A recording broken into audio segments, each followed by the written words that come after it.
906 Ridgeline with the Borla Pro Series exhaust, or just muffler.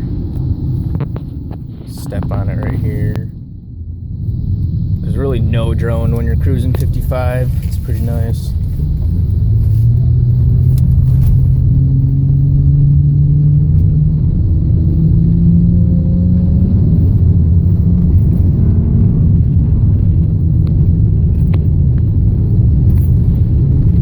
There's a drone about 50 miles an hour, but once it shifts, it's fine, so it's not going to piss you off when you're listening to music.